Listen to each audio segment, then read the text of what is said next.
Continuamos ahora con la presentación de Sonia Betancourt Santos, con su trabajo titulado El universo que otros llaman la biblioteca, una aproximación a lo que Borges leyó sobre el budismo. Sonia es una filóloga española, doctora en la materia y especialista en lengua y culturas de India e Irán por la Universidad de Salamanca. Es profesora e investigadora en la Universidad Camilo José Cela de Madrid, con un enfoque en literaturas hispanas contemporáneas. Autora de Oriente no es una pieza de museo, Jorge Luis Borges, La clave orientalista y el manuscrito de ¿Qué es el budismo? Y ha publicado numerosos artículos sobre orientalismo, ecocrítica, feminismo, didáctica de lengua y literatura, hipertexto literario y estudios transmedia. Además, ha recibido el Premio a la Excelencia en Investigación 2020 y el Premio a la Excelencia Docente 2022. Vamos ahora con la presentación de Sonia. Gracias. Hola, soy Sonia Betancourt y quería en primer lugar dar las gracias a los organizadores de este libro, a los coordinadores de la publicación, por supuesto también a la editorial y a la Fundación Dharma Gaya y a todos los colaboradores, los investigadores e investigadoras que han formado parte de este volumen, Estudios Budistas en América Latina y España. Yo contribuyo con una brevísima investigación acerca de uno de los máximos exponentes del budismo en el ámbito de las literaturas en español, el escritor argentino Jorge Luis Borges. Todos conocemos en el ámbito del hispanismo la proyección que ha tenido la obra literaria de Borges, pero el ámbito de su interés por el budismo suele ser un campo muy poco estudiado, muchas veces mal interpretado y en general desconocido. Mi investigación se ocupa entonces de intentar recuperar principalmente el camino bibliográfico que Borges fue construyendo desde la infancia y hasta los últimos años de su vida, recreándose en una serie de publicaciones de orientalistas, de investigadores, también de maestros, de traducciones de obras sagradas que le interesaron fundamentalmente para poder relacionar con su universo literario. En Borges encontramos una de las literaturas de fantasía más emblemáticas del siglo XX y buena parte de esa fantasía, de la construcción de este mundo simbólico, legendario, muchas veces sorprendente que encontramos en las páginas de Borges, tiene que ver con un entramado que abre la ventana a la ladera oriental, principalmente a través del budismo. Arrancamos en la infancia. Mi estudio va descubriendo cómo esa biblioteca familiar, heredada de su abuela paterna, luego ensanchada por su padre, constituye un acercamiento primerizo a muchísimos escritores europeos, también algún norteamericano, que se interesó por los viajes y por las culturas orientales, hasta dar con algunas de las expresiones literarias que más entusiasmaron a Borges en esa época: los tigres, los descubrimientos de las selvas, toda esa atmósfera que podía encontrar en las literaturas de algunos viajeros como Marriott, por ejemplo, algunos oficiales también, aventureros como Sir Richard Burton, etc., van reconstruyendo esa mirada budista de Borges que poco a poco irá relacionándose con su proyecto literario. Llama la atención que ya siendo un niño, nos recuerda en alguna entrevista ya de madurez, que con apenas 7 años leyó una biografía pseudo-erudita, una biografía firmada por el británico Sir Edwin Arnold, The Light of Asia, esta biografía sobre el Buda, que Borges rememora en una serie de versos que según él le acompañarían durante toda su vida desde esa primera década de infancia. Esto se plasma también en su producción literaria. Si analizamos su primera publicación, una traducción del cuento El Príncipe Feliz de Oscar Wilde, ahí ya vemos no solo en el propio cuento un entramado, una serie de características que nos recuerdan algunos símbolos y algunas ideas que entroncan con la ética budista, sino que es el propio Borges quien en los años 50, ya en la madurez de los años 50 y de nuevo interesándose por el budismo, nos dice que ese texto que le había traducido siendo un niño no representa más que una interpretación o una ilustración de la historia de Siddhartha en contexto europeo. Estos elementos, que son elementos, como vemos, pues muy sorprendentes, pero también muy misteriosos y a veces como que podemos vislumbrar en el detalle, poco a poco se van convirtiendo en esa herramienta que para Borges es el budismo como táctica narrativa, como técnica literaria. Esto se ve sobre todo a partir de los años 20. Antes de los años 20, en el año 1914, gracias a un viaje que hace con su familia a Europa, Borges bucea en la obra de Arthur Schopenhauer. A partir de este filósofo también se encuentra con una gran cantidad de bibliografías alemanas interesadas por el mundo oriental y principalmente por el budismo.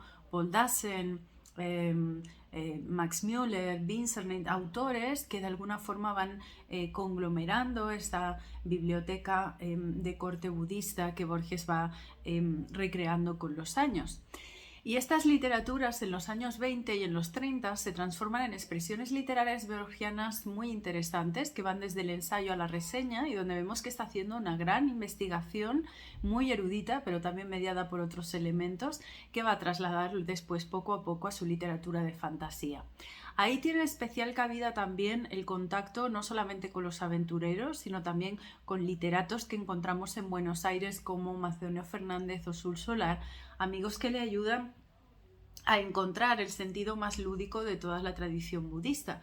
Y esto es algo que a Borges le interesa muchísimo, porque él entre lo legendario y entre lo histórico va a construir muchas de sus reflexiones después llevadas también a su narrativa y encuentra en el budismo pues una inspiración muy interesante, muy original, que le funciona como táctica, como digo, como técnica narrativa. Y no solo, porque también encontramos en Borges una vertiente intelectual, psicológica, íntima, que también entronca con algunas ideas del budismo, principalmente hacia la ética, que luego veía como una ética posible de implantar también en América Latina. En los años 40 y 50 estos temas se van conformando más en su obra literaria. Vamos a ver cómo eso se va transparentando en buena parte de sus ensayos y de sus cuentos más emblemáticos. Y en los años 50 sucede un hecho que es capital y que yo de alguna forma analizo también en mi investigación, ¿no? Y este es el hecho de que Borges se encuentra en el budismo a través de un curso que tiene que dictar en el Colegio Libre de Estudios Superiores de Buenos Aires, pues toda una indagación de unas 50, 60 bibliografías, no solamente de los orientalistas alemanes, sino también británicos, alguna francesa, incluso latinoamericana, como Fatone, por ejemplo, que van conformando ese universo conceptual que luego él va a trasladar a la vertiente más literaria. Y es crucial la presencia de una amiga que conoce en los años 50, la escritora y académica argentina Alicia Jurado, también interesada por Oriente al margen de Borges, que va construyendo con él ese catálogo bibliográfico que luego vemos totalmente plasmado ya en qué es el budismo del año 1976, de manera que entre estos apuntes de los años 50 y la publicación casi de los años 80 vemos largas décadas en las que estos dos autores hacen una investigación conjunta por muchísimas bibliografías que Borges había indagado primero y otras que luego va completando Alicia, que es algo de lo que yo defiendo también, otra tesis que tiene esta investigación, es como ella pudo incorporar bibliografías vinculadas con el feminismo, bibliografías vinculadas con sus experiencias en Asia, bibliografías vinculadas también con su sentido del arte, incluso con la experiencia en la vida cotidiana que tanto a ella le interesaba. A partir de aquí lo que vemos ya en las últimas décadas de vida de Borges es que esta gran biblioteca que hoy podemos encontrar pues, en la Fundación Internacional Jorge Luis Borges parte en la donación que hizo al catálogo que hoy encontramos excelentemente estudiado por investigadores de la Biblioteca Nacional de Argentina, por algunos otros proyectos de conferencias, donde vemos que hay un catálogo realmente ingente de bibliografías científicas que hacen que Borges esté a medio camino entre esa erudición europea que de corte imperialista, diría Edward Said, que en el caso de Borges se traslada desde el terreno de la fantasía, desde el terreno de la aventura, desde la indagación en autores que salen del canon institucionalizado de los orientalismos europeos a una mirada mucho más abierta en el contexto de una Argentina que nunca tuvo intereses imperiales en Oriente y que fue claramente poscolonia, ¿no? Entonces, creo que Borges en ese caso representa una figura fundamental para interpretar cómo la literatura ha podido entender, asimilar, integrar la cultura budista, la tradición budista y poder llevarla a aristas tan interesantes, tan sugerentes, ¿no? Y tan extraordinarias como la expresión literaria.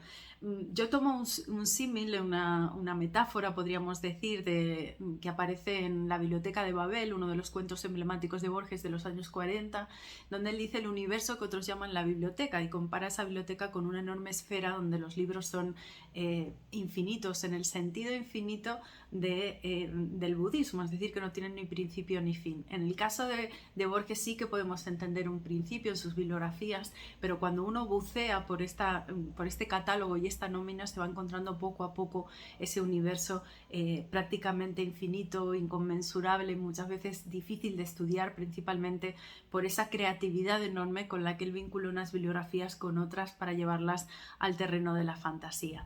Espero que pueda ser una aportación que abra otras perspectivas y otros estudios de Borges. Así que termino dando las gracias de nuevo por esta maravillosa oportunidad de trabajar en estos temas en ámbito científico y con colegas tan excelentes. Muchísimas gracias. Un saludo.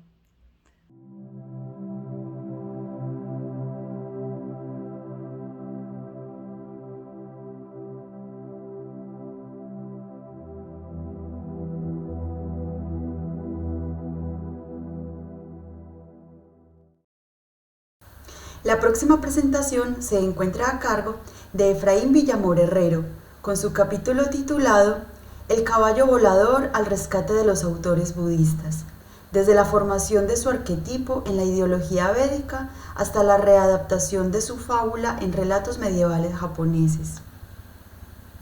Efraín Herrero es licenciado en Filología Japonesa y Japonología por la Universidad Prefectural de Yamaguchi en Japón y doctor en Filología del Asia Oriental por la Universidad de Salamanca. Es especialista en Asia Oriental y estudios budistas. Su principal interés académico es la relación del budismo antiguo y la ideología védica, así como la influencia de la filosofía india en el pensamiento japonés. Ha sido profesor invitado y docente en diferentes universidades japonesas y españolas. Asimismo, es miembro activo de la Asociación de Estudios Japoneses y del grupo de investigación reconocido Eurasia Humanismo. Damos la bienvenida a la presentación de Efraín. Gracias. Buenos días, buenas tardes o buenas noches. No estoy seguro de en qué franja horaria estaréis. Mucho gusto de conoceros a todos. Soy Efraín Villamor Herrero. Soy originario de Bilbao, del norte de España. Y es un placer para mí haber podido participar en el volumen en el que he sido invitado a colaborar con un artículo. Bueno, si me permitís, voy a hablaros brevemente de aquello que investigué para esta colaboración. En primer lugar, quiero dar la enhorabuena a los editores de los dos volúmenes que han sido magníficos y creo que tienen un gran valor para aportar diferentes conocimientos en diferentes ramas de la sociología y filología relacionada con los estudios budistas en nuestra lengua, en el español. Bueno, pues si os parece, sin más dilación, voy a compartir primero de todo una presentación que tengo elaborada. Y también quiero, pues bueno, los que no hayáis visto el artículo, eh, el título de mi artículo es El caballo volador al rescate de los autores budistas y en concreto estoy investigando el arquetipo de un caballo volador, que es una figura mitificada, que regresa al rescate de normalmente de unos náufragos que se han perdido en una isla en la que normalmente, pues bueno, hay unos seres, digamos, no sé si diabólicos, pero una especie de ogresas que ocultan su identidad real y acaban por intentar devorando a estos náufragos, que cuando descubren esto, pues bueno, buscan la ayuda de este caballo volador que viene al rescate y que normalmente les lleva y les hace cruzar a la otra orilla, que son todas referencias antiguas al pensamiento budista y a diferentes creencias de la antigua India, que se han transmitido por toda Asia a lo largo del tiempo en diferentes cuentos y historias y narrativas que se han ido traduciendo en diferentes lenguas de Asia Oriental. Bueno, pues en primer lugar, Como digo, esta es una historia bastante antigua, la de un caballo volador que viene al rescate de unos náufragos, como decía. Es una historia tan antigua que de las versiones de las que tenemos constancia, o al menos que yo conozco, podemos encontrar por antigüedad, aquí veis en esta tabla, que hay diferentes versiones, también indias, traducciones al chino clásico, y las últimas, las posteriores, que he traducido también en alguna ocasión en mi tesis doctoral, quien tenga interés también lo puede buscar. Hay diferentes versiones que se han transmitido también hasta Japón. Podéis ver este transcurso que hay, tanto geográfico como en el tiempo, en esta tabla, de diferentes versiones de un mismo arquetipo, de un caballo volador o de una figura, digamos, celestial que viene volando y que tiene normalmente forma de caballo, en algunas de las versiones gigantesco, ya que se dice que en él se montan todos los náufragos y marchan bueno, las versiones indias marchan al subcontinente indio, así que os podéis imaginar la envergadura que debería de tener este, por llamarlo así, este animal. Bueno, las diferentes versiones se fueron transmitiendo, tenemos versiones en fuentes Pali, en lengua sánscrita también, y como digo, se fueron traduciendo en diferentes textos al chino clásico. Algunos son textos, escrituras budistas y otros son textos un poco más históricos que hablan, pues bueno, de diferentes monjes que han ido transmitiendo el pensamiento budista, digamos, a su lengua. Podemos encontrar diferentes también deidades y diferentes adaptaciones de deidades indias, como las deidades de los espíritus de los árboles, los yaksha, que se encuentran en las diferentes versiones de este cuento, se encuentran en algunas versiones más antiguas como deidades, digamos, bueno, no sé, se suele traducir como gresas o deidades temibles, y podemos encontrar diferentes variaciones y comparar en las diferentes versiones cómo la adaptación de estas deidades indias pues, ha ido detonando en diferentes creencias que se han ido adaptando al pensamiento de los territorios de Asia que con el tiempo pues, bueno, abrigaban esta narrativa, digamos, india. Podemos encontrar diferentes versiones, la primera parte de la historia del rey caballo, versiones en tradiciones hindúes también que se encuentran como, bueno, pues como uno de los avatares de deidades indias. Dividimos estas historias como la historia del rey caballo, en la que este caballo pues viene al rescate, como decía, está relacionada también un poquito con el pensamiento babilonio.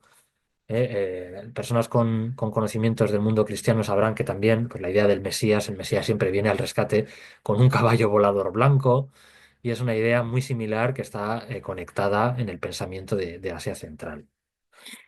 Bueno, por no indagar mucho en esto, después tenemos la segunda versión de este cuento, de esta narrativa, que añade en el paso por todas las traducciones y por todo el sustrato cultural, digamos, de la India. Acaba habiendo una versión de la conquista de la isla de Sri Lanka en la que, como decimos, pues bueno, hay diferentes figuras salvíficas. La más famosa es la de este caballo volador que estoy yo analizando en este artículo. Y después también podemos encontrar la idea de un héroe o un hombre que es el que viene al rescate, que está relacionado también con la narrativa del Ramayana, en la que, pues bueno, el que conozca un poco más ya sabrá que hay diferentes demonios o diferentes seres mitológicos malvados que viven en esta isla y que, bueno, hay un héroe que viene al rescate desde la India y recoge, digamos, y devuelve a estas personas que estaban sufriendo en esa isla. Podemos ver que son ideas todos similares, que se encuentran, pues, no divagando, pero se encuentran deambulando de un lugar a otro y van formando todo este sustrato cultural de diferentes versiones y adaptaciones en las con las que se van transmitiendo en el paso, en el tiempo y en diferentes lenguas por Asia. Bueno, las versiones más famosas que llegan hasta Japón eh, indican que este caballo volador es la encarnación o el avatar de Avalokiteshvara, que es una deidad del Mahayana muy, muy, muy famosa, sobre todo en Asia Oriental. Podemos ver, y en este artículo es lo que más discuto, cómo las diferentes versiones de este arquetipo del caballo volador o del héroe que viene al rescate se encuentran pues explicadas de diferentes maneras según normalmente según las creencias o según la conveniencia de los autores budistas, que son los encargados principalmente de transmitir, conservar estas historias y sobre todo traducirlas. Aquí podemos ver en esta tabla, que tengo también algunas indicaciones en mi artículo, podéis verlo con más detalle, y si cualquier persona encuentra algún error o alguna cosa que crea que no esté bien, a las personas que nos gusta estudiar, pues estamos siempre abiertos. Yo estoy encantado de que alguien me pueda escribir si tiene alguna duda o si encuentra alguna corrección. Encantado de poder intercambiar conocimientos con cualquiera. Pues como digo, estas tablas que también están en el artículo las podéis encontrar y ahí podéis ver el transcurso o las diferentes adaptaciones de este arquetipo del caballo volador y, como digo, del héroe en la segunda narrativa que se encuentra en la segunda parte, digamos, de este cuento que se va formando a lo largo de su paso por Asia, las diferentes adaptaciones o los diferentes personajes, que en este caso, pues bueno, no me he centrado mucho en ello, me he centrado más en cómo la moraleja, el mensaje ético y cómo la figura de este caballo pues, se ha seguido manteniendo en el tiempo. Y al que tenga interés podrá ver que es una figura muy antigua, un arquetipo muy antiguo, que en las fuentes indias, pues bueno, se remite al caballo celestial en el que uno de los vehículos de Indra, lo podemos encontrar en diferentes lugares también del Mahabharata. Bueno, es una narrativa que ha servido, que siempre ha servido para inspirar a muchas historias a lo largo de Asia, siempre manteniendo esta idea de que es un caballo volador normalmente blanco, como decimos celestial. No se suele indicar tampoco en la gran mayoría de las fuentes, no se indica que sea, que sea un Pegaso, que tenga alas, pero sí se indica que es volador, así que bueno, podemos entender que todo proviene de ese sustrato cultural del centro de Asia, del contacto con el pensamiento de Babilonia también, y que diferentes ideas se van sumando al carro, por decirlo así, y van arrastrando este gran arquetipo que se convierte en una patente famosísima a lo largo del pensamiento de la historia de 2000 años del pensamiento de Asia y que se convierte en un arquetipo fantástico, por decirlo así, que los autores budistas reclaman para sus diferentes propósitos catequéticos. Bueno, pues de una forma resumida, es de esto de lo que va mi artículo. Es un artículo breve en el que utilizo diferentes fuentes primarias y al que animo a que espero que os guste. Y sobre todo que espero que pueda serviros también para estudiar y para continuar haciendo que los estudios budistas en nuestra lengua pues sigan aumentando y creciendo, que es la intención de todos los que nos dedicamos a ello. Bueno, pues muchas gracias. Espero que os haya gustado mi breve presentación y un saludo para todos los que habéis participado también en el volumen, que no nos hemos podido ver en persona, y un fuerte abrazo desde Japón. Muchas gracias. Adiós.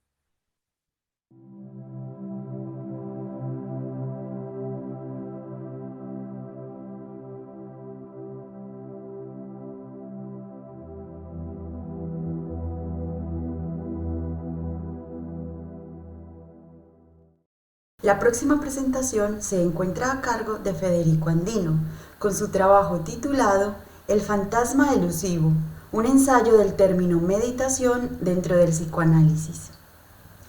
Federico Andino es catedrático titular de budismo tibetano en la Universidad del Salvador en Argentina, donde lidera un equipo de investigación. Es el fundador de las conferencias budistas de la USAL. También es autor de varios libros sobre budismo, incluido El espíritu del despertar, y de varios artículos y guías. Además, es el director del Tantric Revolutionary Center, una ONG con base en Estados Unidos, enfocada a la intersección de las ciencias sociales, el activismo y el budismo. Enseña en el TRC como uno de los lamas residentes. Damos la bienvenida a la presentación de Federico. Gracias. Hola a todos, ¿cómo están? Espero que más que bien. Yo soy el doctor Federico Andino y vengo a presentar mi capítulo del fantasma elusivo, un ensayo del término meditación dentro del psicoanálisis. Tengo un problema, yo les voy a contar cuál es mi problema. Aparte de ser investigador, ¿no? Profesor en la universidad y doctor, yo soy lama budista. Soy lama budista. Y me ha pasado de tener que formarme en meditación, y me ha pasado de investigar en meditación, y me ha pasado de dar muchos talleres, encuentros de meditación. Y el gran problema es que muchas veces no me queda claro lo que significa el término meditación para la gente que participa en los talleres, ¿no? Eh, Especialmente no me queda claro cuando la gente no la conoce y le dice, bueno, vamos a meditar, y tiene que hacer un gesto como de sentarse y de cerrar los ojos, sonreír. Y uno dice, ¿qué habrán entendido de esto? ¿No? ¿Qué habrán entendido?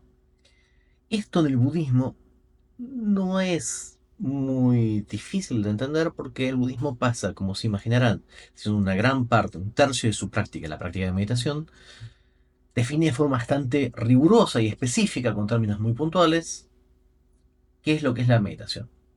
Pero una vez que el budismo sale de su contexto sociocultural de Asia y de sus practicantes, que en primera instancia deberían ser especializados, obviamente en Asia el primer budismo se enfoca hacia los monjes, al llegar a Occidente, meditación puede significar muchas cosas.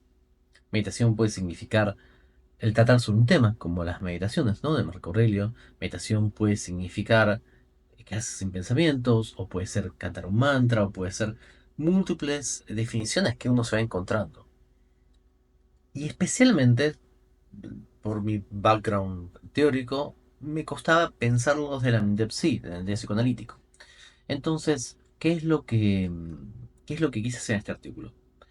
Proponer un acercamiento al problema, proponer primero un entendimiento general del budismo desde el marco psicoanalítico, cuestión complicada, quiero decir, por la lectura de Freud de Schopenhauer, ¿no? Que es una lectura súper interesante, pero claro, es alguien de hace 2 siglos y medio, en el comienzo de la budología en Occidente, con lo cual obviamente es mejorable 2 siglos y medio más tarde. Y especialmente después de Jung, quien ha hecho muchas cuestiones muy interesantes, pero si han leído a Jung se darán cuenta de que lo transforma todo en Jungiana, ¿no? En su propia, su propia lectura de lo que es cada cosa se transforma en parte de Jung, ¿no? Entonces, yo acá propongo esencialmente algunos conceptos claves del budismo, analizados en forma psicoanalítica, y luego yo presento, en base a encuestas que he llevado a lo largo de mis años, con la intención de entender esto, cuáles son las definiciones más comunes, que por ejemplo a mí me han dicho que son tener la mente, trascender la mente, que no tenemos que tenerla obviamente, trascender la mente de forma pura. Yo generalmente no tiendo a decir sí o no, simplemente pregunto en esos contextos. Una disciplina del yoga orientada a la liberación, repetir un mantra, intencionar un mantra. Desde que yo escribí esto se ha puesto de moda la frase manifestar o intencionar o vibrar, que yo entiendo que son todas formas más modernas de entender por ahí esto de una forma, yo diría hasta neoliberal, ¿no? Con un objetivo claro y económico generalmente. Concentrar la mente, relajar la mente, cuestiones opuestas, ¿no? En ese sentido, unificar la mente y el cuerpo mediante quedarse quieto, unificar la mente y el cuerpo mediante moverse de forma rítmica, o gritar para vaciar la mente. Estas son las más repetidas de las definiciones. Hay muchas más, quiero decir, ¿eh? Hay definiciones que pasan del ámbito religioso, conectarse con Dios. Pero bueno, lo que quería entender yo es, ok, en todo esto que se aparece en el campo, ¿cómo puede ser entendido una traducción de esto a los términos budistas? Y examino términos generalmente en tibetanos, como Gom, Shinel, Agdong, Chegom, Yogom, Trempa, Sheshin, Pakyopa, etcétera. Términos que aparecen en el contexto tibetano. Y con todo esto, teniendo este marco, esta constelación de definiciones occidentales, más esta constelación de definiciones tibetanas, intento entender qué de lo que el budismo define podría ser entendido en lo que aparece y presentar una definición mía en términos psicoanalíticos. Y para terminar, y con esto cierro el artículo, propongo que, en términos psicoanalíticos, meditar es una serie de acciones articuladas en relación con un marco teórico, tanto físicas como mentales, que funcionan como herramientas de reinvestimiento y resignificación de contenido consciente, preconsciente e inconsciente de manera sistémica. Por supuesto, basándome en la primera tópica freudiana. Después habría que extender esto hacia una reformulación de la segunda tópica, ¿no? Y después poner la variante lacaniana de traer la tópica de vuelta y discutirlo. Hay un montón de trabajo para hacer, pero esencialmente me parece que esta es la definición más clave. Entonces, esencialmente, para aquellos que no manejen tanto el término psicoanalítico, lo que yo estoy diciendo es que lo que permite esto agarra el contenido inconsciente, dejemos el preconsciente porque es un término más complejo, pero permite acceder de una cierta forma diferente de la normal a ese contenido y resignificarlo. Esto es para mí lo que es en sí la práctica meditativa. De forma muy general, hay muchísimos, yo ahí hago distinciones entre los tipos de práctica meditativa y había que seguir trabajando para caracterizar cada uno de forma psicoanalítica y poner en juego el tema de las tópicas y poner en juego los modelos posteriores, pero uno tiene que recortar en algún momento y tener una definición me pareció un buen fin de artículo. Espero que les haya parecido interesante y nos estamos viendo. Muchas gracias. A continuación daremos inicio al último bloque temático denominado Miscelánea, el budismo y la mujer, diálogo interreligioso.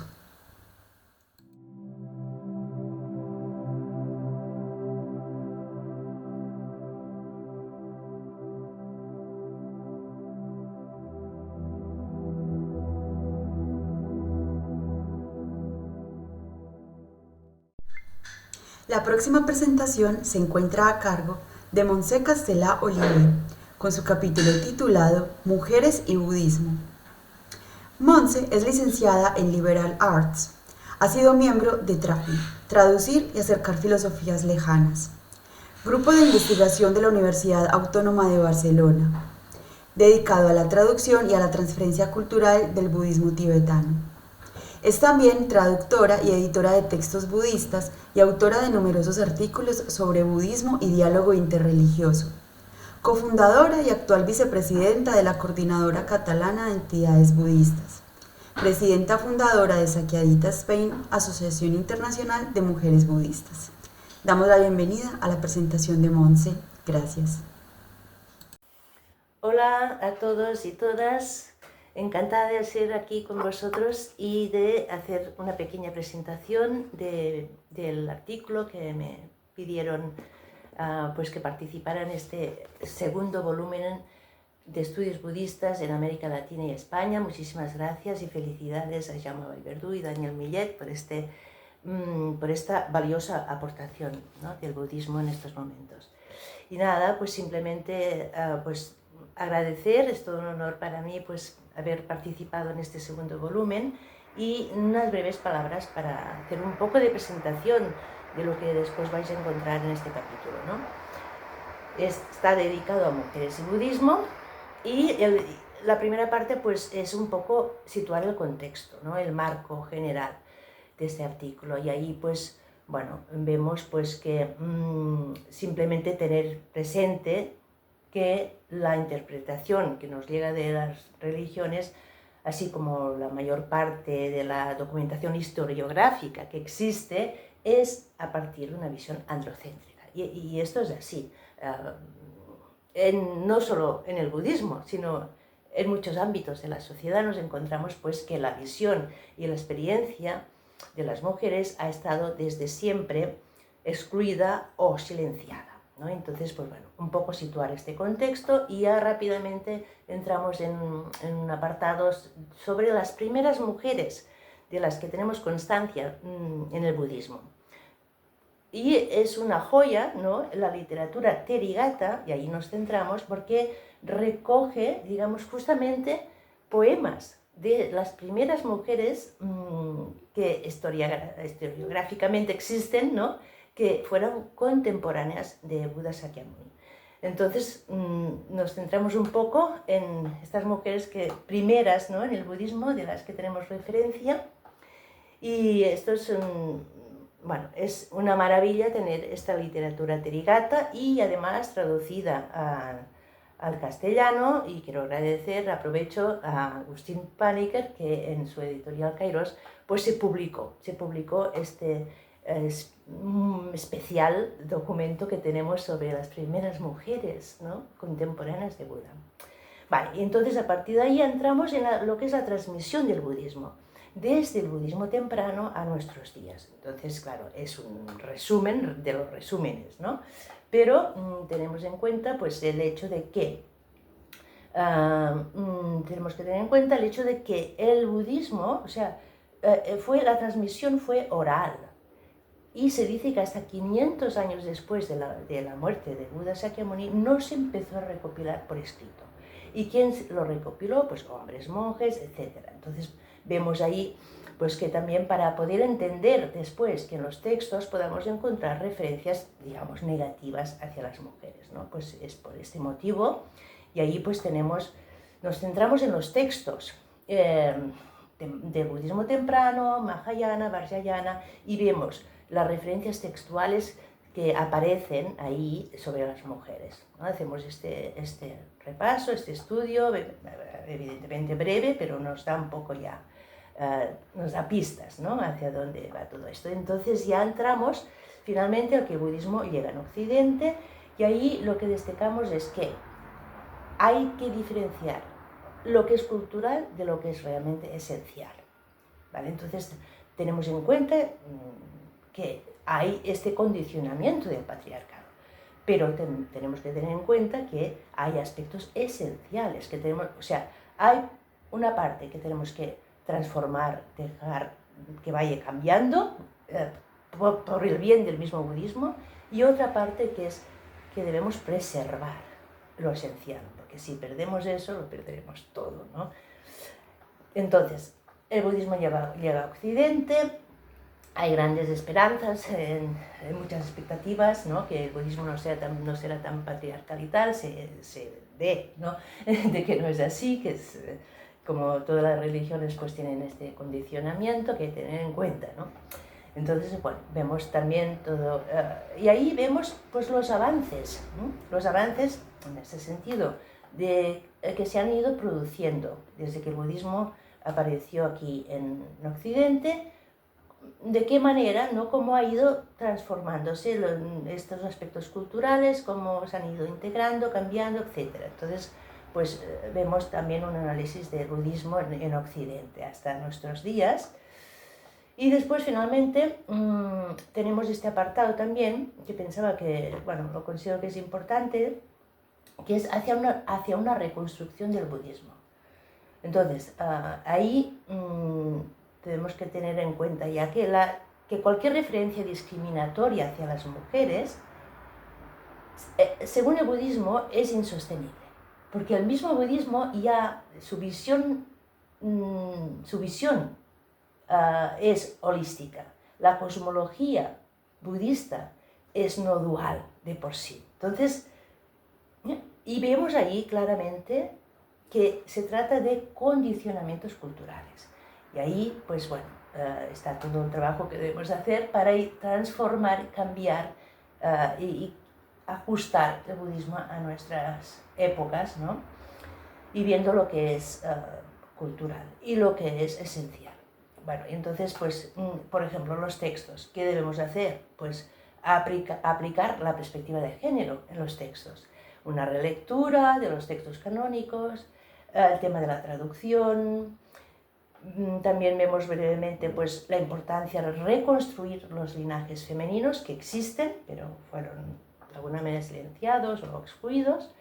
Y incluso tenemos que plantearnos o crear nuestra duda acerca de los métodos espirituales que nos ofrecen, las prácticas que nos ofrece el budismo, porque también estos métodos están pensados para hombres. Y para acabar el artículo, os encontraréis con lo que hemos llamado Decálogo de Buenas Prácticas. Desde Sakyadhita Spain, que es la plataforma internacional de mujeres budistas, estamos fomentando justamente este decálogo de buenas prácticas para los centros en particular, los centros budistas, para que tengan un poco las propuestas que hacemos que hay que tener en cuenta para aplicar la perspectiva de género también en los centros. Bueno, pues encontraréis esta parte y acabamos el artículo con una amplia bibliografía que espero que sea de vuestro interés. Y nada, muchísimas gracias por todo. Encantada de participar en este volumen fantástico de budismo.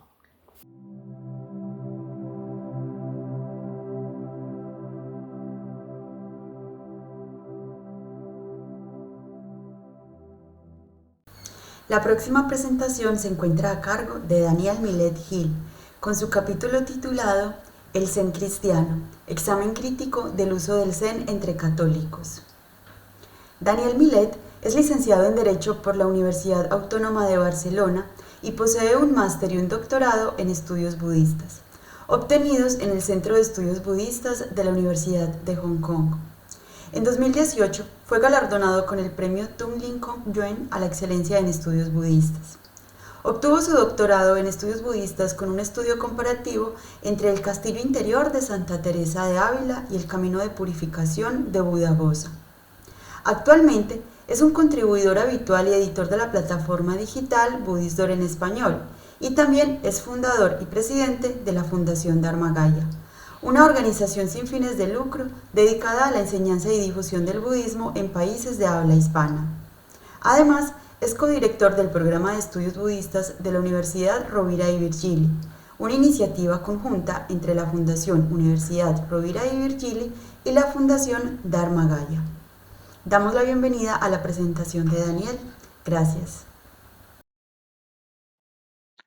Saludos a todas y todos. Mi nombre es Daniel Millet y me complace compartir con ustedes una breve introducción a mi capítulo en el segundo volumen del libro Estudios Budistas en América Latina y España, una obra que he tenido el honor de coeditar junto con el doctor Jamal Verdú.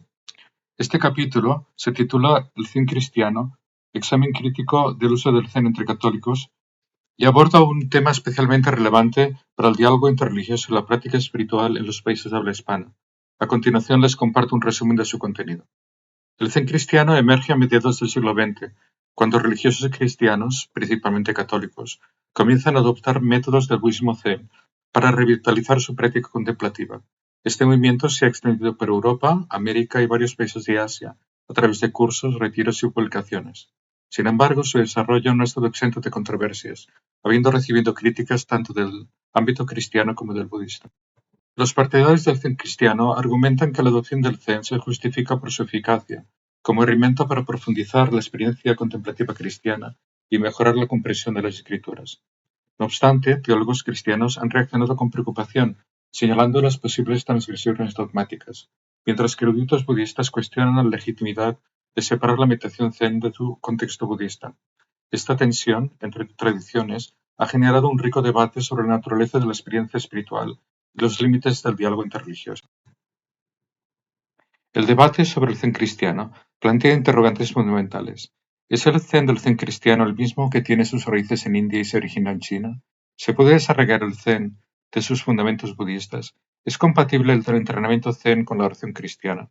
¿Cómo se justifica teológicamente el uso de la meditación Zen entre cristianos? Estas preguntas no son meramente académicas, sino que afectan directamente a la práctica diaria de miles de cristianos que han incorporado elementos Zen en su vida espiritual. La comprensión del Zen en el Zen cristiano difiere significativamente de la tradición Chan Zen histórica. Mientras que el Zen tradicional está profundamente arraigado en el budismo Mahayana, con sus doctrinas y prácticas específicas, el Zen cristiano presenta el Zen como una metodología universal y religiosa, desprovista de un contenido doctrinal budista. Esta interpretación encuentra sus bases iniciales en ideas surgidas durante la reforma Meiji del budismo japonés, un periodo de profunda transformación y occidentalización que marcó el primer paso en la manera en que el Zen fue presentado al mundo occidental. Un aspecto crucial en el desarrollo del Zen cristiano fue su conexión con la escuela Sambo Kyodan, especialmente a través del maestro Yamada Keun. Esta escuela, considerada heterodoxa por el Zen tradicional japonés, fue única en permitir que cristianos fueran autorizados como maestros Zen sin abandonar su fe. Esta apertura sin precedentes, que es una excepción dentro del Zen tradicional japonés, que no busca integrar otras religiones, facilitó el surgimiento del Zen cristiano, aunque planteó preguntas sobre la autenticidad y legitimidad de esta transmisión. La influencia de Sambo Kyodan ha sido determinante en la forma en que el Zen se ha adaptado al contexto cristiano, estableciendo un modelo que otras escuelas y maestros han seguido posteriormente.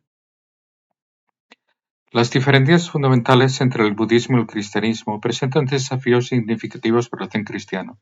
El budismo es una tradición no teísta que enfatiza la originación dependiente y la doctrina del no-yo, mientras que el cristianismo se basa en la creencia de un Dios personal y creador, y en una salvación que viene a través de la gracia divina. Estas diferencias doctrinales no son superficiales. Por el contrario, afectan profundamente a la naturaleza misma de la práctica espiritual y sus objetivos. La tensión entre estas visiones del mundo ha llevado a diversos intentos de reconciliación, algunos más exitosos que otros. La práctica de la meditación en el Zen cristiano también plantea cuestiones importantes. Mientras que la contemplación cristiana tradicional está orientada hacia el encuentro con Dios y está arraigada en la revelación cristiana, la meditación Zen busca el despertar a la verdadera naturaleza de la realidad según la comprensión budista. La tentativa de reconciliar estas diferentes aproximaciones ha llevado a interpretaciones que pueden distorsionar tanto la tradición Zen como la cristiana. Algunos practicantes han desarrollado métodos híbridos que intentan mantener la integridad de ambas tradiciones, mientras que otros han optado por una separación más clara entre las prácticas. Del Zen y de la contemplación cristiana también presentan diferencias significativas. Aunque pueden compartir algunos aspectos fenomenológicos, sus contextos, interpretaciones y significados son profundamente distintos. El Kensho es una experiencia de la naturaleza del Buda y la no dualidad, mientras que la unión mística cristiana es un encuentro personal con Dios facilitado por la gracia divina. Esta distinción fundamental ha llevado a debates sobre la naturaleza de la experiencia religiosa y la posibilidad de experiencias similares puedan tener interpretaciones radicalmente distintas según el contexto religioso. El impacto del Zen cristiano en la vida monástica cristiana ha sido particularmente notable. Numerosos monasterios y conventos han incorporado elementos de la práctica del Zen en su rutina diaria, desde la postura de la meditación hasta la atención plena en las actividades cotidianas. Esta integración ha llevado a una renovación de la vida contemplativa en muchas comunidades religiosas, aunque también ha llevado a tensiones con las autoridades eclesiásticas más tradicionales. La formación de maestros Zen cristianos presenta otro aspecto controvertido del movimiento. Mientras que algunos han recibido autorización formal de maestros Zen japoneses, otros han desarrollado sus propias interpretaciones y métodos de enseñanza. Esta diversidad de aproximaciones ha enriquecido el movimiento, pero también ha planteado preguntas sobre la autenticidad y legitimidad de la transmisión. El Zen cristiano ha tenido un impacto significativo en la teología cristiana contemporánea, especialmente en las áreas de mística comparada y diálogo interreligioso. Ha contribuido a una mayor apertura hacia las tradiciones espirituales y ha fomentado una reflexión profunda sobre la naturaleza de la experiencia religiosa. Sin embargo, también ha generado preocupaciones sobre el sincretismo y la posible dilución de la identidad cristiana. En el ámbito pastoral, el Zen cristiano ha proporcionado herramientas prácticas para la renovación espiritual de muchos cristianos. La simplicidad y efectividad de las técnicas de meditación Zen ha ayudado a muchos a redescubrir la dimensión contemplativa de su propia tradición. No obstante, eso también ha planteado desafíos en términos de formación adecuada y acompañamiento espiritual. El Zen cristiano representa un intento de diálogo interreligioso práctico, pero plantea preguntas fundamentales sobre la naturaleza de la experiencia religiosa y la posibilidad de trasplantar prácticas espirituales entre tradiciones diferentes. Aunque algunos practicantes reportan beneficios en su vida espiritual, la legitimidad del Zen cristiano como práctica híbrida sigue siendo cuestionada tanto por autoridades cristianas como maestros Zen tradicionales. En conclusión, el Zen del Zen cristiano parece ser una reinterpretación moderna que se aleja significativamente del Zen tradicional. Aunque puede ofrecer herramientas útiles para algunos practicantes cristianos, y existen voces dentro del budismo y el cristianismo que reconocen el valor de este tipo de diálogo interreligioso y prácticas híbridas, su fundamentación teológica y su relación con ambas tradiciones religiosas continúa siendo problemática. El fenómeno Zen cristiano ilustra los desafíos y complejidades del diálogo interreligioso contemporáneo, especialmente cuando implica la adopción de prácticas entre tradiciones con cosmovisiones fundamentalmente diferentes. ¿Puede esta práctica híbrida ser un puente auténtico entre religiones o corre el riesgo de diluir las identidades espirituales que busca conectar? El Zen cristiano nos invita a reflexionar sobre los límites y posibilidades del diálogo interreligioso. ¿Cómo podemos fomentar prácticas híbridas que respeten la integridad de tradiciones originales mientras enriquecen nuestra espiritualidad? Este es un desafío clave para el diálogo interreligioso en el siglo XX. Muchas gracias por su atención.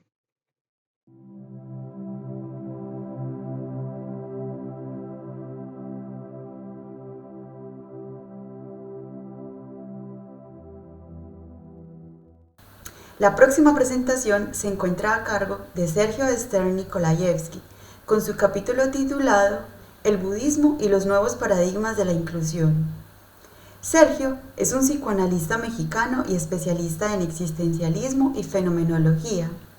Se formó en la Universidad de California, Berkeley, el King's College London y la Universidad de Duquesne. Ha impartido conferencias sobre budismo y psicoanálisis en diversos centros de meditación en México y ha publicado artículos académicos sobre estos temas. Reside en Veracruz, donde en 2008 fundó Montaña Despierta, un centro de meditación zen afiliado a Branching Streams y al Centro Zen de San Francisco, donde ha recibido formación. A lo largo de su trayectoria ha impartido numerosas conferencias sobre budismo y psicoanálisis en distintos centros de meditación, como Budismo Libre en la Ciudad de México y Yoga del Mar en el puerto de Veracruz. Ha publicado también artículos académicos y de divulgación sobre el tema. Damos la bienvenida a la presentación de Sergio. Gracias. Hola, mi nombre es Sergio Stern Nikolayevsky y me complace participar en la presentación del libro Estudios Budistas en América Latina y España, volumen 2.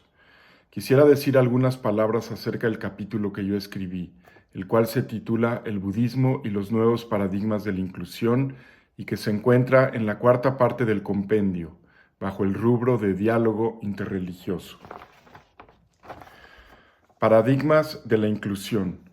La urgencia de reconocer la interdependencia y la incertidumbre como elementos centrales, tanto en términos epistemológicos como curativos. Es fundamental la exploración del terreno que existe entre la relatividad absoluta y el absolutismo dogmático. Cómo moverse entre la rigidez de lo cerrado por un lado y un eclecticismo donde todo entra o todo se vale por el otro. Cómo aproximarse a una postura más centrada en la compasión y la empatía y no tanto en juicios sumarios que se basan en dicotomías punitivas y excluyentes. No basta con sustituir una dualidad por otra, un binarismo por otro binarismo, un antagonismo por otro antagonismo. Me parece que el camino de en medio propuesto por el Buda constituye una visión incomparable para abordar problemáticas como las que vivimos en tiempos tan precarios y polarizados como el nuestro. Aquí radica el verdadero cambio de paradigma, alejarse de los extremos. La enseñanza de la vacuidad, aquella que pone de manifiesto la ausencia de una identidad permanente y separada, se vuelve indispensable, así como la comprensión de que la verdad incluye no solo un segmento del alfabeto, sino la totalidad de sus letras. En el poema, La armonía entre lo diferente y lo igual, del maestro zen Seki Tokisen, está escrito: la luz y la oscuridad se oponen la una a la otra, como el pie derecho y el izquierdo al caminar. Cada uno de la miriada de fenómenos tiene su propio mérito, expresado de acuerdo con su función y lugar. Esta es la idea que me inspira y me concierne. Ojalá disfruten del compendio y de los trazos juguetones que se despliegan en este capítulo. La luz y la oscuridad se oponen la una a la otra como el pie izquierdo y el pie derecho al caminar. Cada uno de la miriada de fenómenos tiene su propio mérito expresado de acuerdo con su función y lugar. Muchas gracias.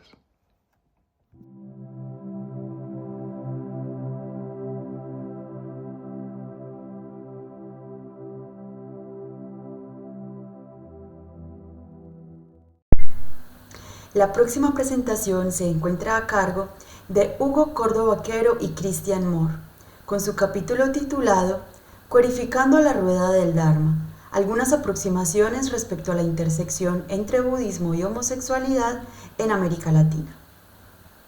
Hugo Córdoba es doctor en estudios interdisciplinarios en migración, etnicidad y religión y magíster en teología sistemática y teorías críticas, ambos por la Universidad Graduate Theological Union en Berkeley, California. Es también magíster en teología por el Instituto Superior Evangélico de Estudios Teológicos en Buenos Aires, Argentina. Actualmente se desempeña como profesor asociado de teorías críticas y teologías queer y como director del Departamento de Educación Digital. Christian Moore es doctor en Historia Comparada, Política y Social por la Universidad Autónoma de Barcelona, máster en Gestión Cultural con especialidad en Industria Cultural por la Universidad Oberta de Cataluña y graduado en Humanidades con especialización en Gestión Cultural, Mundo Actual y Cultura Contemporánea por la Universidad Autónoma de Barcelona. Sus áreas de investigación se enfocan en la interculturalidad y los estudios culturales, específicamente en relación con Asia, utilizando un enfoque multidisciplinario y decolonial. Damos la bienvenida a la presentación de Hugo y de Cristian. Gracias. Imaginen la siguiente escena: un templo budista en la cima de una montaña en Japón. En su interior, un monje entona mantras mientras en el patio, bajo un cerezo en flor, una pareja del mismo sexo celebra su unión matrimonial. Este momento, que podría parecer extraordinario, es real. Es el reflejo de cómo el budismo, una tradición milenaria, puede transformarse para abrazar la diversidad. Ahora, traslademos este símbolo a otro rincón del mundo, América Latina, donde las historias de migración, identidad y espiritualidad convergen para dar lugar a nuevas expresiones del Dharma. Lo que exploraremos no es solo una narrativa espiritual, es una revolución silenciosa. Como el budismo y la homosexualidad encuentran puntos de intersección en un continente marcado por la diversidad cultural y los desafíos sociales. Para lograr este objetivo, el capítulo titulado Purificando la Rueda del Dharma, algunas aproximaciones respecto de la intersección entre budismo y homosexualidad, escrito por mi persona, Hugo Córdoba Quero, y mi colega Cristian Moore, aborda la intersección entre estas dos temáticas en el contexto de América Latina.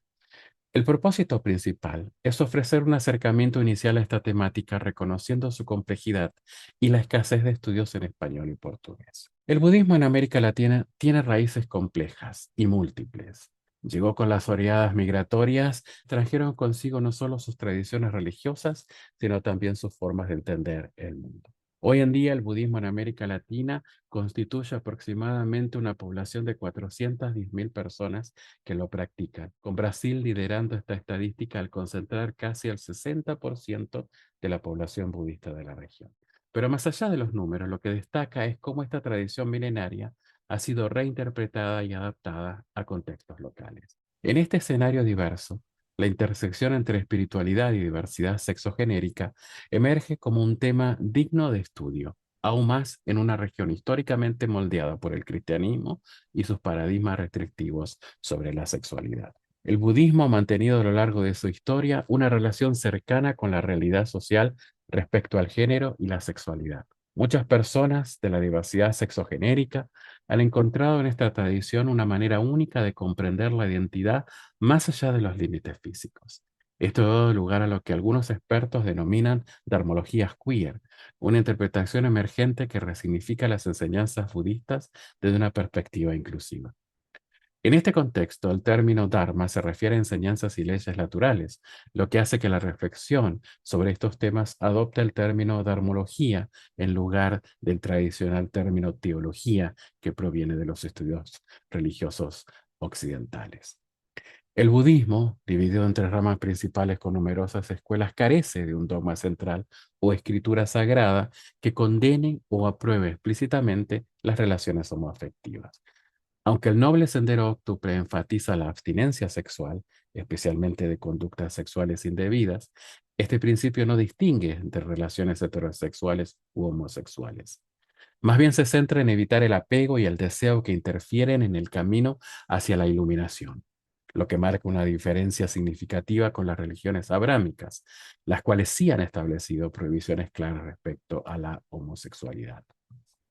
Históricamente, las nociones modernas de género y sexualidad no son aplicables a épocas previas a la edad moderna occidental.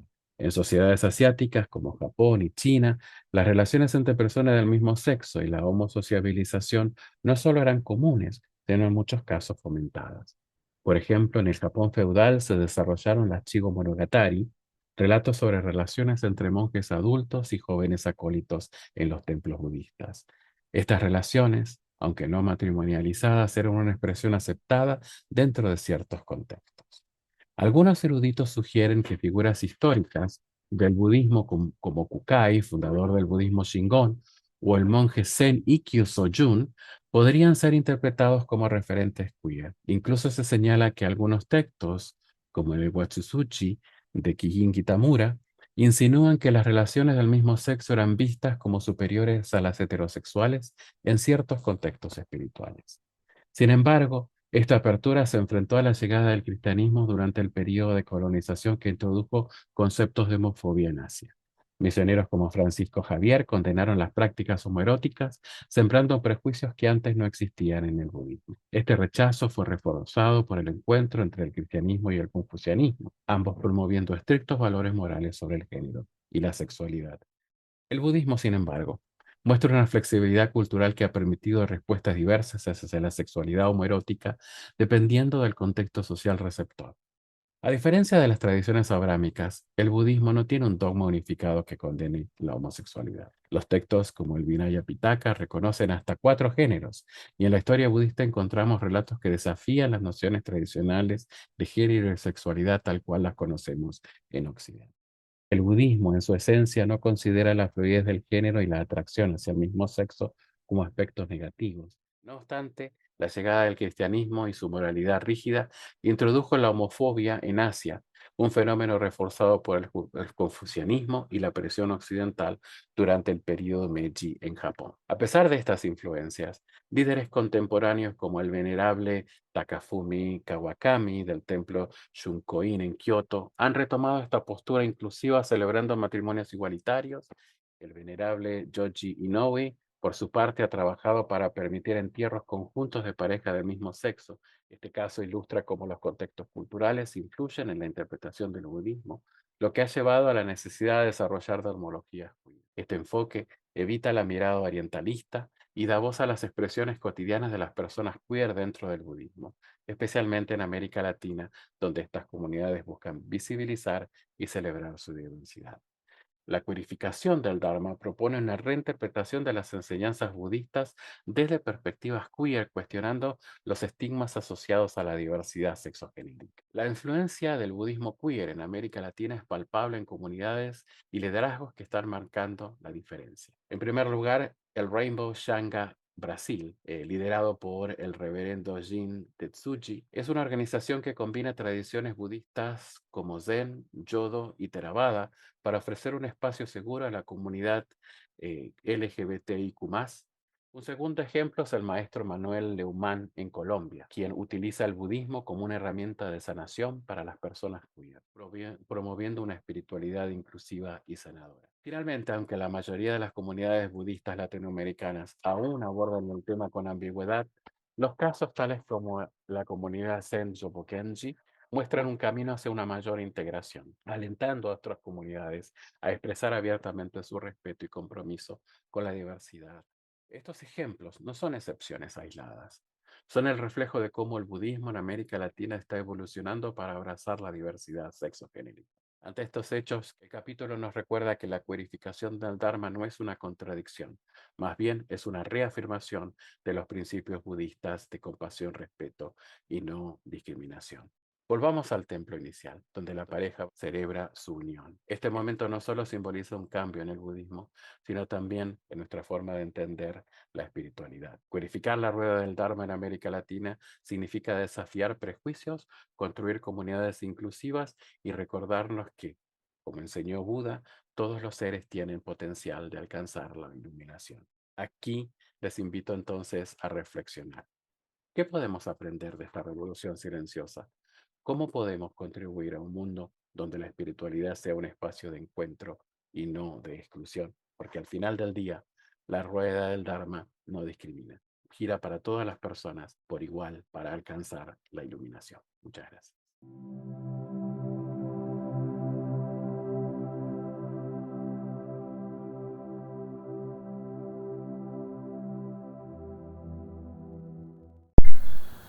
La última presentación de hoy estará a cargo de María Elvira Ríos Peñafiel, quien nos estará contando un poco acerca de la realización de la compilación de los estudios bibliográficos. María Elvira es máster y doctora en estudios de Asia y África por el Colegio de México. Realizó su postdoctorado en la Universidad Católica de Chile. Ha llevado a cabo una serie de estudios y publicaciones centrados en la cultura china, con un énfasis particular en el budismo contemporáneo. Actualmente imparte clases sobre filosofía y religiones de China en la Universidad Rovira y Virgili, la Universidad de Congreso en Mendoza, la Universidad Católica y la Universidad de Chile en Santiago. Es investigadora adjunta del Núcleo Milenio Impacto de China en América Latina de la Universidad Católica de Chile. Damos la bienvenida entonces a la presentación de María Elvira. Gracias. Muy buenos días, muy buenas tardes, buenas noches a todos, a todas. Muy contenta de estar nuevamente acá presentando otra de las colaboraciones que hicimos dentro de este ya segundo volumen de estudios budistas de América Latina y España. Agradecer nuevamente a Jaume, a Daniel, a la Universidad Rovira y Virgili, a la Fundación Dharma Gaya por llevar a cabo esta coordinación y edición de este libro. Y bueno, en mi caso me tocó también compilar una bibliografía de América Latina y referencias bibliográficas en América Latina sobre budismo, y esto fue un trabajo en equipo, el cual estoy sumamente agradecida por todo el apoyo de Catón Carini, de Belén Azarola, de Daniela Mesa Sánchez, también de Carlos Barbosa, de Catherine Macís Iverson, de Douglas Calvo Gainza, de Alan Ruiz, de Ingrid Vera, de Manuel Ato Carrera, Ismael Aput y Elías Capriles. Todos ellos colaboraron en lo que fue una compilación bastante interesante que recupera, o más bien está compilando información de lo que se ha escrito académicamente hablando sobre budismo en América Latina, específicamente en Argentina, en Chile, Colombia, Costa Rica, Cuba, México, Panamá, Perú, Uruguay y Venezuela. Bueno, un poco para contarles, lo primero que se hizo fue identificar una bibliografía académica selecta sobre los diferentes estudios budistas en América Latina, y se utilizaron bases de datos electrónicas de bibliotecas académicas de cada país. Por lo tanto, probablemente quedaron algunas informaciones o más bien referencias que no estaban catalogadas de forma electrónica, y desde ya doy aviso sobre eso, que en realidad, si bien es una búsqueda donde hubo bastante estudio exhaustivo por parte de cada uno de los colaboradores, de cada donde investigaron y vieron por qué, en qué fuentes podrían considerar o más bien conseguir más información acerca de las referencias, es probable que algunas cosas hayan quedado ahí guardadas porque no están dentro de lo que en el fondo se ha ido catalogando de forma electrónica. Esta búsqueda correspondió específicamente a libros, a capítulos de libros, revistas, traducciones, tesis de grados y posgrados, y van a abarcar hasta el año 2022. También eso es importante señalarlo, que es hasta el 2022, es decir, no van a encontrar aquí 2023, 2024, pero sí una compilación bien interesante de años desde el 2022 hacia atrás. Fueron fuentes en lengua española, escrita por autores o autoras de países de América Latina o residentes en el lugar de publicación, y exclusivamente de contenido budista, o también cuyo tema principal fuera el budismo. Bien.